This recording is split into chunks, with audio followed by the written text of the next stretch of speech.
नमस्कार, आप देख रहे हैं CWB हिंदी न्यूज।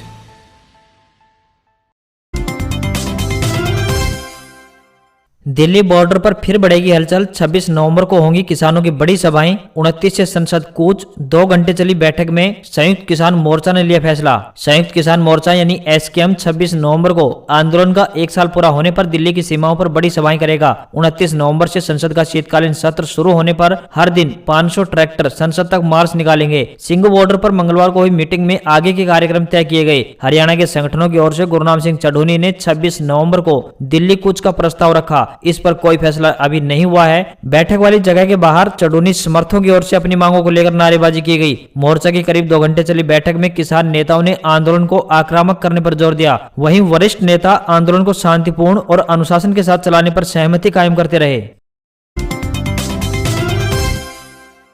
इलाहाबाद चुनाव में हार पर कांग्रेस का एक्शन। शैलजा ने हुड्डा समर्थित एक्स MLA भरत बेनीवाल को नोटिस भेजकर जवाब मांगा। अनुशासनात्मक कार्रवाई का संकेत। हरियाणा के सिरसा जिले की इलाहाबाद सीट पर उपचुनाव में हार का सामना करने वाली कांग्रेस पार्टी ने एक्शन शुरू कर दिया है। पार्टी प्रदेशाध्यक्ष कुमारी शैलजा ने पूर्व CM भूपेंद्र सिंह हुड्डा समर्थित एक्स MLA भरत बेनीवाल को पार्टी विरोधी गतिविधियों सहित चुनाव प्रचार में भाग नहीं लेने पर नोटिस भेजकर 1 सप्ताह में जवाब मांगा है। नोटिस मिलने की पुष्टि पूर्व विधायक के बेटे ने कर दी है। साथ ही सफाई दी कि उन्होंने पार्टी प्रत्याशी को चुनाव जिताने में भरसक कोशिश की है। दरअसल 2 नवंबर को आए इलाहाबाद उपचुनाव के नतीजों में कांग्रेस पार्टी के प्रत्याशी पवन बेनीवाल की जमानत जब्त हो गई।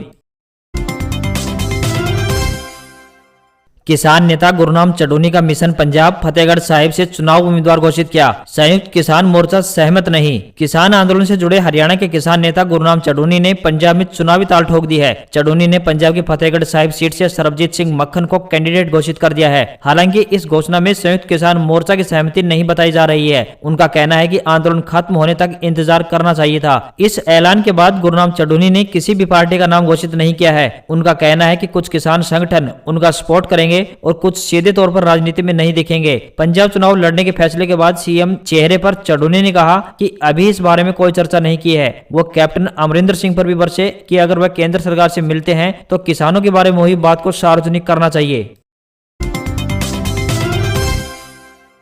राकेश टिकैत के 2 बड़े बयान। नौजवानों को किया आह्वान, ट्रैक्टर हम चला लेंगे, तुम ट्विटर चलाओ। विरोध, कुछ चैनलों का बहिष्कार करना पड़ेगा। किसान आंदोलन की आगामी रणनीति के लिए किसान मोर्चा की बैठक में भाग लेने सिंघू बॉर्डर पर पहुंचे किसान नेता राकेश टिकैत ने 2 तरह के बयान दिए। उन्होंने नौजवानों को आह्वान किया और कहा कि ट्रैक्टर को हम चला लेते हैं, ट्विटर चलाना नहीं आता, यही कमजोर है, नौजवानों को इसमें आगे आना चाहिए, वे ट्विटर चलाएं, हम ट्रैक्टर चला लेंगे। दूसरी तरफ उन्होंने भाजपा IT सेल और कुछ गोदी मीडिया चैनलों पर भी हमला बोला। टिकैत बोले कि किसान आंदोलन के दुष्प्रचार में लगे चैनलों की रिपोर्ट तैयार कर रहे हैं, उनका बहिष्कार किया जाएगा। भाजपा IT सेल बड़ा काम करती है। वे 20,000 से लेकर 2.5 लाख रुपए तक के कर्मचारी पर खर्च करते हैं। उनका काम है किसान आंदोलन को तोड़ने की तरकीब सोचना। राकेश टिकैत ने किसानों से कहा कि किसी की साजिश से हताश न हो, बहकावे में न आए। हमारे नौजवानों को अब आगे आना चाहिए, वे ट्विटर संभालें, हम ट्रैक्टर संभालेंगे। हरियाणा में बिखरा स्मॉग, तेज हवाओं ने दिलाई राहत। 12 नवंबर तक बिल्कुल साफ होने की उम्मीद। अब सिर्फ जींद में लेवल 400 के पार। दीपावली के बाद हरियाणा में खतरनाक स्तर तक पहुंचे प्रदूषण लेवल में मंगलवार को थोड़ी गिरावट दर्ज की गई है। मौसम में हुए परिवर्तन के कारण चली हवाओं से कुछ जिलों से स्मॉग की चादर टूट गई है, जिससे धुआं जमने की बजाय बिखर गया। मंगलवार को 8 से ज्यादा जिलों में प्रदूषण लेवल में थोड़ी कमी आई है। वहीं कुछ जिलों में प्रदूषण लेवल बढ़ भी गया है। मंगलवार को अकेले जींद जिले का औसत प्रदूषण लेवल 400 के पार तक पहुंच गया। गुरुग्राम, फरीदाबाद, हिसार, पानीपत, रोहतक का प्रदूषण लेवल भी फिलहाल खतरनाक स्तर पर है, लेकिन इसमें दीपावली के मुकाबले 50 से 70 पॉइंट तक की कमी आई है। इन जिलों के अलावा अंबाला, करनाल, कुरुक्षेत्र, यमुनानगर के प्रदूषण लेवल में 70 पॉइंट तक की वृद्धि हुई है। मंगलवार को पंचकुला में प्रदूषण सबसे कम रहा, जहां पर हवा सांस लेने योग्य श्रेणी यानी 115 तक है। लगातार तेज हवा चलने के कारण आगामी दिनों में प्रदूषण लेवल में गिरावट होने की संभावना है। हरियाणा में मौसम 12 नवंबर तक खुश्क रहने की संभावना है। हरियाणा में लंबे समय से पंचायत चुनाव का इंतजार है। सरपंची के चुनाव के लिए लोग बेसब्री से इंतजार कर रहे हैं। पिछली बार के सरपंची के चुनाव जनवरी के महीने में हुए थे। अब एक बार फिर जनवरी पास आने वाली है और लोगों की धड़कनें बढ़ गई हैं। हालांकि हरियाणा में पंचायत चुनाव से संबंधित याचिका माननीय पंजाब एंड हरियाणा हाईकोर्ट में लगी हुई है, जिसके चलते पंचायत चुनाव पर रोक लगी हुई है। फिलहाल प्रशासनिक अधिकारियों के पास पंचायतों का जिम्मा है। हरियाणा पंचायत चुनाव पर बोलते हुए मुख्यमंत्री मनोहर लाल खट्टर ने कहा कि पंचायत चुनाव से जुड़ा मामला Punjab and Haryana high court high court में विचाराधीन है। जैसे ही कोर्ट का फैसला आएगा, इसके जल्द बाद पंचायत चुनाव करवा ली जाएंगे। हरियाणा के मुख्यमंत्री मनोहर लाल ने कहा कि हरियाणा में तेज गति से सड़क और रेल मार्गों पर काम चल रहा है। वह दिन अब दूर नहीं जब हरियाणा इंफ्रास्ट्रक्चर में सबसे पहले स्थान पर होगा। इससे देश और प्रदेश ही नहीं बल्कि परिवारों की आर्थिक स्थिति भी अच्छी होगी। मुख्यमंत्री मनोहर लाल ने कहा कि 3 या इससे ज्यादा गांव जिस भी सड़क पर होंगे, उनकी चौड़ाई 12 फुट से बढ़ाकर 18 फुट कर दी जाएगी। मुख्यमंत्री ने कहा कि हरियाणा में मानव रहित फाटक नहीं रहेगी, इसको लेकर भी काम चल रहा है। हरियाणा पुलिस का देश भर में बजा डंका, भारत के टॉप 3 थानों में शामिल हुआ हरियाणा का ये पुलिस थाना। केंद्रीय गृह मंत्रालय द्वारा फतेहाबाद जिले के भट्टू कला पुलिस स्टेशन को साल 2021 के लिए देश के शीर्ष 3 पुलिस स्टेशनों में चुना गया है। पुलिस महानिदेशक यानी डीजीपी हरियाणा प्रशांत कुमार अग्रवाल ने फतेहाबाद के एसपी सहित भट्टू कला पुलिस स्टेशन की समस्त टीम को इस उपलब्धि पर बधाई देते हुए कहा कि राष्ट्रीय स्तर पर मिली यह पहचान हरियाणा पुलिस के आदर्श वाक्य सेवा, सुरक्षा, सहयोग को मूर्त रूप देने वाले हमारे सभी अधिकारियों और पुलिसकर्मियों द्वारा किए गए सक्रिय प्रयासों का परिणाम है। उन्होंने पुलिस स्टेशन की टीम के प्रयासों की सराहना करते हुए कहा कि इससे न केवल राष्ट्रीय स्तर पर हमारे कर्मियों की कड़ी मेहनत को पहचान मिली है, बल्कि अन्य पुलिस थानों के कर्मचारियों को भी केंद्रीय मंत्रालय द्वारा निर्धारित मापदंडों पर बेहतर प्रदर्शन करने के लिए प्रेरित किया है। उन्होंने कहा कि केंद्रीय गृह मंत्री श्री अमित शाह 19 नवंबर 2021 को लखनऊ में उत्तर प्रदेश पुलिस मुख्यालय में होने वाले एक समारोह में एसएचओ भट्टू कला पुलिस स्टेशन को ट्रॉफी प्रदान करेंगे।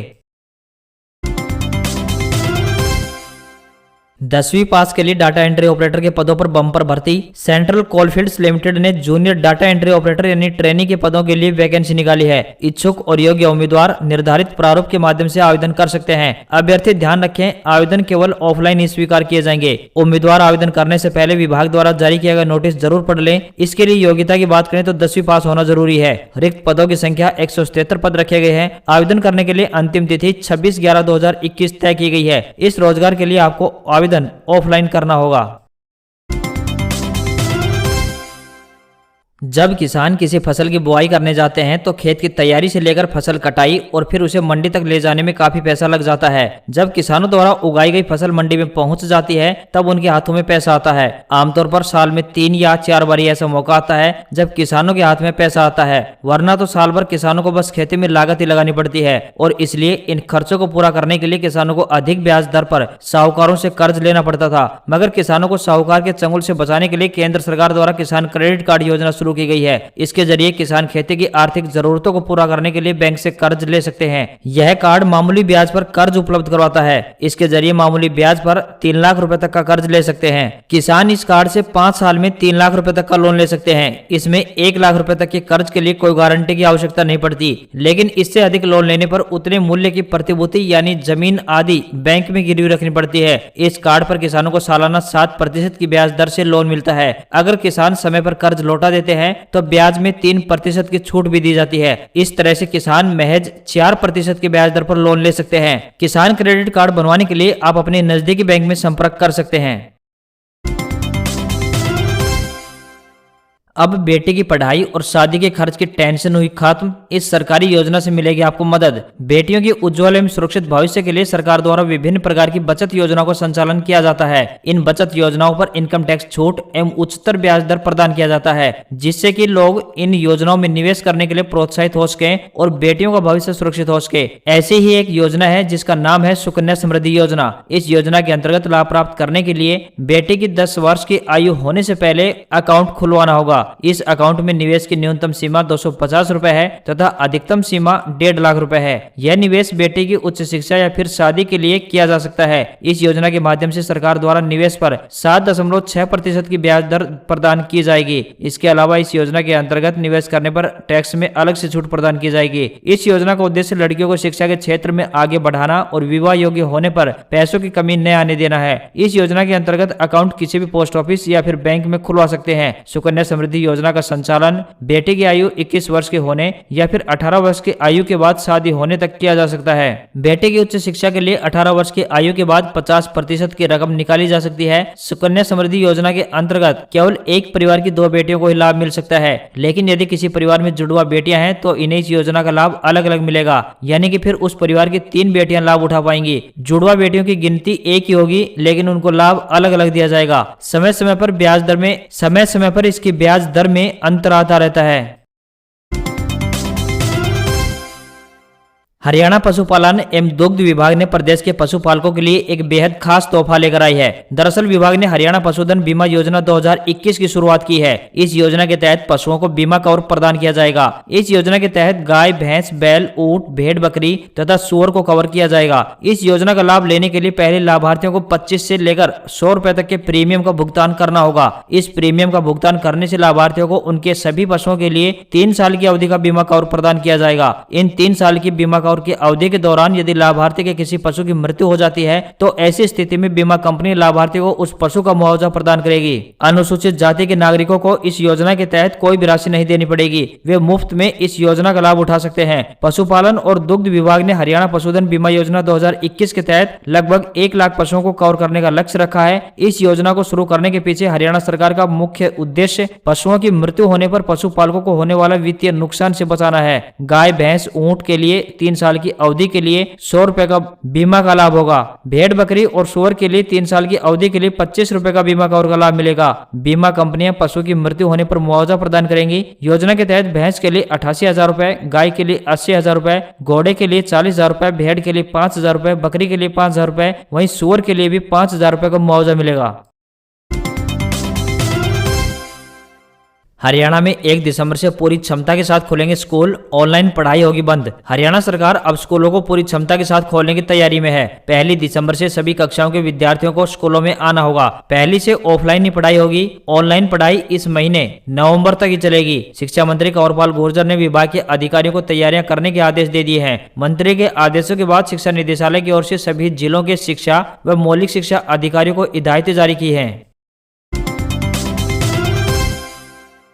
10 महीने से बंद प्रधानमंत्री सम्मान निधि योजना का पोर्टल हुआ शुरू, किसान कर सकते हैं आवेदन। अभी तक प्रधानमंत्री किसान सम्मान निधि योजना का लाभ न उठा पाने वाले किसानों के लिए राहत भरी खबर है, क्योंकि इस योजना का पोर्टल जो कि पिछले 10 महीने से बंद था अब शुरू हो चुका है। इस योजना के नियम के अनुसार पात्र किसान अटल सेवा केंद्र पर जाकर अपना आवेदन जमा करवा सकते हैं। बता दें कि केंद्र सरकार द्वारा 2 साल पहले किसानों के लिए प्रधानमंत्री किसान सम्मान निधि योजना शुरू की गई थी, जिसके तहत 1 साल में 2,000 रुपए की 3 किस्तें किसानों के खाते में पेंशन के तौर पर भेजी जाती हैं। जानकारी देते हुए अंबाला की उप कृषि अधिकारी ने बताया कि पीएम किसान सम्मान निधि योजना का पोर्टल जनवरी 2021 से बंद था, जो कि अब शुरू हो चुका है। पात्र किसान सीएससी के माध्यम से अपना आवेदन जमा करवा सकते हैं। इस योजना में किसानों को तिमाही 2,000 रुपए पेंशन के तौर पर दिए जाते हैं।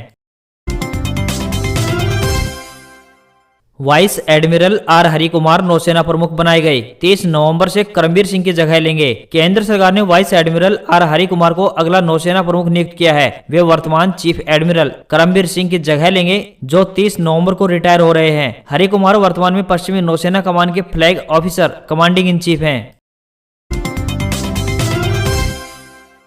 गोल्ड सिल्वर अपडेट, फिर बढ़ने लगे सोना चांदी के दाम। साल के आखिर तक 50,000 तक जा सकता है सोना। सोने चांदी के दाम फिर से बढ़ने लगे हैं। सराफा बाजार में सोना 96 रुपए महंगा होकर 48,143 रुपए पर पहुंच गया है। वहीं चांदी की बात करें तो 204 रुपए महंगी होकर चांदी 64,741 रुपए प्रति किलोग्राम पर पहुंच गई है। उधर शेयर बाजार की बात करें तो 112 पॉइंट्स गिरकर सेंसेक्स 60,433 पर बंद, वहीं निफ्टी 18,044 पर बंद। बैंकिंग और फाइनेंशियल शेयर्स में रही गिरावट।